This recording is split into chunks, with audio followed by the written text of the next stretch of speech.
Hello parent, तो कैसे हैं आप लोग। उम्मीद करता हूँ सभी पेरेंट अच्छे होंगे। सभी पेरेंटों को जय जोहार। पेरेंट, इस वीडियो में जो है अपन देखने वाले हैं यहाँ पे आपका त्रैमासिक आकलन सत्र 2023-24 कक्षा 7 और जो आपका विषय विज्ञान एवं प्रौद्योगिकी के जो पेपर है उसका अपन इस वीडियो में संपूर्ण यहाँ पे सॉल्यूशन कवर करने वाले हैं। ठीक है, तो पेरेंट वीडियो को स्टार्ट से लेकर आखिरी एंड तक कंप्लीट आपको देखना है, क्योंकि अपन जो इसमें संपूर्ण सॉल्यूशन कवर करेंगे।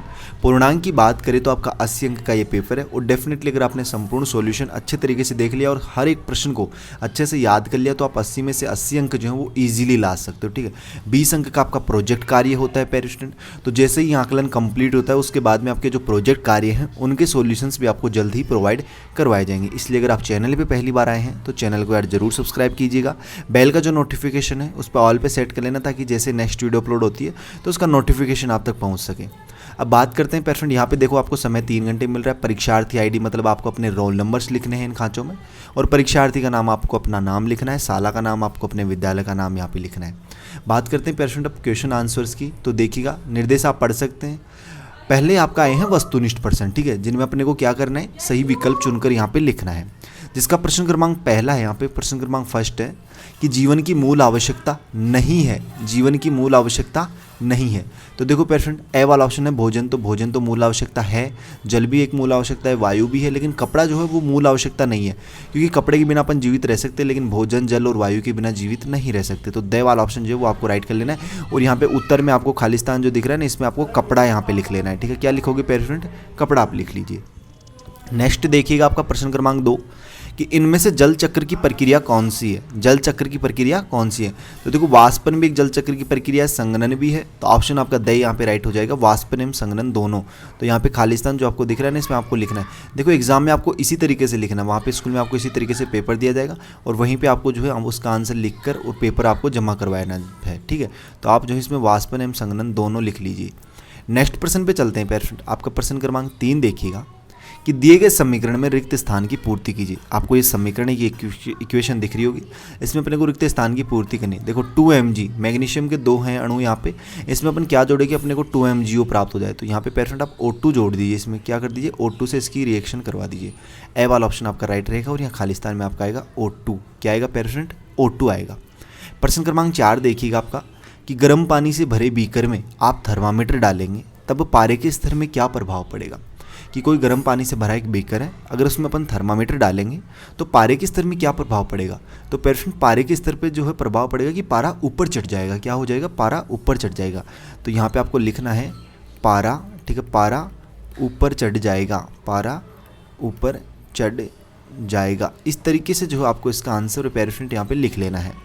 प्रश्न क्रमांक 5 देखिएगा आप लोग। प्रश्न क्रमांक 5 है आपका कि दिए गए चित्र में सबसे पहले कौन सी आलपिन गिरेगी। ठीक है, तो यहाँ पे देखो 4 आलपिन आपको दिख रही हैं और नीचे सबसे पहले कौन सी आलपिन गिरेगी। तो पेरेंट वही आलपिन नीचे गिरेगी जिसका भार सबसे ज़्यादा होगा, मतलब जो सबसे ज़्यादा वजन में होगी। तो यहाँ पे देखो ये थोड़ी हल्की है, ये भी हल्की है, ये भी हल्की है, लेकिन जो बी वाली ऑप्शन आपको दिख रही है ये थोड़ी भारी है। तो यहाँ पे ऑप्शन में सबसे पहले कौन सी गिरेगी नीचे, बी वाला ऑप्शन। तो बी वाला यहाँ पे आपको राइट कर लेना है क्योंकि इसका भार सबसे ज़्यादा है। अगला देखिएगा प्रश्न क्रमांक 6 कि दिए गए चित्र में तीर का निशान किस अंग को प्रदर्शित कर रहा है। यहाँ पे देखो ये तीर का निशान आपको दिख रहा होगा इस तरीके से। तो ये जो है ये सिस्टम ये क्या है, ठीक है, ये अपने को बताना है कि किस अंग का निशान है। तो यहाँ पे पेरेंट ये जो है आपका फेफड़ा है। क्या है, फेफड़ा। तो ब वाला ऑप्शन राइट कर लीजिए और यहाँ खालिस्तान में आप लिख दीजिए फेफड़ा। ठीक है पेरेंट, क्या लिख दोगे, फेफड़ा, इस तरीके से। नेक्स्ट प्रश्न देखिएगा आपका, अगला प्रश्न क्या है, प्रश्न क्रमांक 7 है अति लघुत्तरीय प्रश्न कि निम्न तत्वों के संकेत लिखिए। तत्व का नाम है यहाँ पे क्लोरीन, तो क्लोरीन का संकेत होता है पेरेंट आपका Cl। क्या होता है, Cl। हाइड्रोजन का होता है आपका H2, ठीक है, H2। ब्रोमीन का होता है आपका Br, और जो ऑक्सीजन है उसको आप O2 लिख लीजिए यहाँ पे। ठीक है, इस तरीके से आप जो है इनके संकेत यहाँ पे लिख सकते हो। अगला देखिएगा प्रश्न क्रमांक 8 आपका कि यदि क्या, यदि समुद्र के पानी से समस्त काई खत्म हो जाए। ठीक है, समुद्र का पानी है उससे अगर समस्त काई, जिसमें जितने भी काई अगर वो समाप्त हो जाए तो उसका प्रभाव किन किन जंतुओं पर पड़ेगा और क्यों पड़ेगा। ठीक है, ये अपने को बताना है। तो पेरेंट इसका आंसर आप लिखिए, इसका उत्तर आप लिखिए कि यदि समुद्र के पानी से सारी काई गायब हो जाए तो खाद्य श्रृंखला टूट जाएगी। तो क्या होगा, खाद्य श्रृंखला जो है वो क्या हो जाएगी पेरेंट, टूट जाएगी। छोटे जंतुओं का भोजन समाप्त हो जाएगा और भोजन समाप्त होने पर उनका जीवन भी समाप्त हो जाएगा, जिससे बड़ी मछलियों का भोजन समाप्त हो जाएगा, जिससे सील जैसे जीव का भोजन भी समाप्त हो जाएगा। इस तरीके से जो है आपको पेरेंट इस क्वेश्चन नंबर 8 का आंसर आपको यहाँ पे लिख लेना है। ठीक है पेरेंट, अगर चैनल पे पहली बार आए हैं, चैनल को आपने सब्सक्राइब नहीं किया तो जो लाल वाला बटन आपको दिख रहा है उसे छेड़छाड़ जरूर कीजिए, उसको जो है आपको क्लिक करना है, मतलब चैनल को सब्सक्राइब जरूर करना है। और जो बेल का जो नोटिफिकेशन है साइड में घंटी का सा नोटिफिकेशन आपको दिख रहा होगा, उस पर क्लिक करिए और जो 3 ऑप्शन हैं उनमें से ऑल पे सेट कर लीजिए, ताकि जैसे नेक्स्ट वीडियो आएगी ना, जैसे अदर सब्जेक्ट की, जैसे आपके गणित हो गई, ठीक है, सामाजिक विज्ञान, इनके भी वीडियोज़ आपको अपलोड किए जाएंगे, तो जैसे ही वो वीडियो अपलोड की जाएगी तो उसका नोटिफिकेशन जो है वो आप तक पहुँच जाएगा। तो आप जो है क्या कीजिए, बेल का जो नोटिफिकेशन उस पर ऑल पे सेट कर लीजिए। बाकी अपन अब बात करते हैं पेरेंट नेक्स्ट क्वेश्चन की। आपके अगला प्रश्न आपका प्रश्न क्रमांक 9 क्या कह रहा है कि ये आपके, ठीक है, आपके पास सफ़ेद तथा काले रंग के कपड़े हैं, गर्मी के दिनों में आप किस रंग के कपड़े का चयन करेंगे और क्यों करेंगे। तो पेरेंट देखिएगा कि सफ़ेद कपड़े विकिरण ऊष्मा के अच्छे परावर्तक होते हैं तथा रंगीन कपड़े अपने ऊपर आपतित अधिकांश विकिरण ऊष्मा को अवशोषित कर लेते हैं, इसलिए गर्मियों में सफ़ेद कपड़े हमें गर्मी महसूस नहीं होने देते तथा सर्दियों में रंगीन कपड़े हमें गर्म रखते हैं। ठीक है, तो इस तरीके से जो है पेरेंट आपको इस क्वेश्चन का आंसर यहाँ पे लिख लेना है, नोट कर लीजिएगा। अगला प्रश्न देखिएगा, आपका प्रश्न क्रमांक कौन सा है पेरेंट, 10वां प्रश्न है, 4 अंक का आपका ये प्रश्न रहने वाला है। ठीक है, कितने अंक का, 4 अंक का। और प्रश्न क्या बोल रहा है आपको, क्वेश्चन बोल रहा है आपको कि श्वास लेते तथा छोड़ते समय आपके सीने में होने वाले परिवर्तनों को लिखें। जब अपन श्वास लेते हैं तथा छोड़ते हैं ना, तो हमारे सीने में क्या क्या परिवर्तन होते हैं वो आपको यहाँ पे लिखने हैं। तो देखिएगा कि लाल रक्त कणों में से कार्बन डाइऑक्साइड वायु कोषों की हवा में चला जाता है। गैसों का आदान प्रदान, जब हम सांस अंदर खींचते हैं तो ताज़ी हवा वायु कोषों में चली जाती है, जब हम सांस बाहर छोड़ते हैं तो कार्बन डाइऑक्साइड युक्त हवा फेफड़ों में से बाहर निकल जाती है। कार्बन डाइऑक्साइड शरीर में खाने में पचने से बचती है, इस तरीके से। ठीक है, 11वां प्रश्न देखिएगा आपका, अगला प्रश्न भी आपका 4 अंक का है।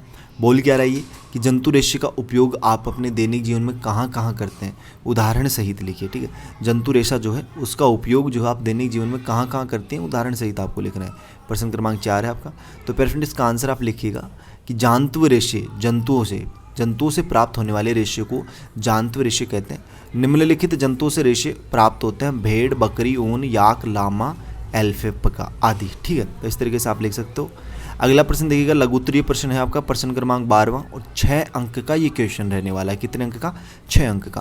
क्वेश्चन क्या बोल रहा है कि मनुष्य शरीर के लिए जल क्यों आवश्यक है, मनुष्य जो शरीर है उसके लिए जल क्यों आवश्यक है और जल को किन किन तरीकों से पीने योग्य बनाया जा सकता है। तो पेरेंट इसका आंसर देखिएगा कि जल हमारे शरीर के अंदरूनी अंगों को ऑक्सीजन की आपूर्ति करता है, जल हमारे शरीर को सूखा होने से बचाता है, जल हमारे शरीर के अंदर के अंगों को स्वस्थ रखता है और उन्हें स्वच्छ रखता है, जल हमारे शरीर से विजातीय तत्वों को बाहर निकालता है और हमारे शरीर से विजातीय तत्व बाहर ही ना निकले और हमारा शरीर रोगों का घर बन जाए। तो इस तरीके से जो है हमें किसकी आवश्यकता है, जल की आवश्यकता है। तो पेरेंट यार इस वीडियो में अपन इतने ही क्वेश्चंस कवर करेंगे, आगे के जितने क्वेश्चंस आपके रह गए ना वो जल्दी आपको प्रोवाइड करवाए जाएंगे। वीडियो काफ़ी लेंथी हो जाती है, ठीक है, तो आपको जल्दी इसका पार्ट 2 मिलेगा, उसमें आपको आगे के जितने भी सॉल्यूशंस आपके बच गए हैं वो जल्दी आपको प्रोवाइड करवाए जाएंगे। तब तक आप जो जितने क्वेश्चंस आपको बताए गए सभी को याद कर लीजिए। चैनल को सब्सक्राइब नहीं किया, चैनल को सब्सक्राइब कीजिए। PDF डाउनलोड करने के लिए आप टेलीग्राम ग्रुप पे चले जाइए, मतलब आपके पास टेलीग्राम होगा, टेलीग्राम को ओपन कीजिए, वहाँ पे जो सर्च बार है ना ऊपर सर्च करने वाला उस पर क्लिक कीजिएगा और उस पर सर्च कीजिएगा Y2 पॉइंट। आपको क्या मिलेगा, टेलीग्राम चैनल मिलेगा, उस पर ज्वाइन हो जाना, उस पर आपको इसकी PDF ईजिली मिल जाएगी। या फिर आपको वीडियो का डिस्क्रिप्शन बॉक्स दिख रहा होगा, उसमें एक लिंक है, उस पर क्लिक कीजिएगा, उस पर भी आपको टेलीग्राम ग्रुप मिल जाएगा। तो मिलते हैं पेरेंट जल्दी नेक्स्ट वीडियो में होशम जोश के साथ। तब तक सभी पेरेंटों को बाय, धन्यवाद, टेक केयर।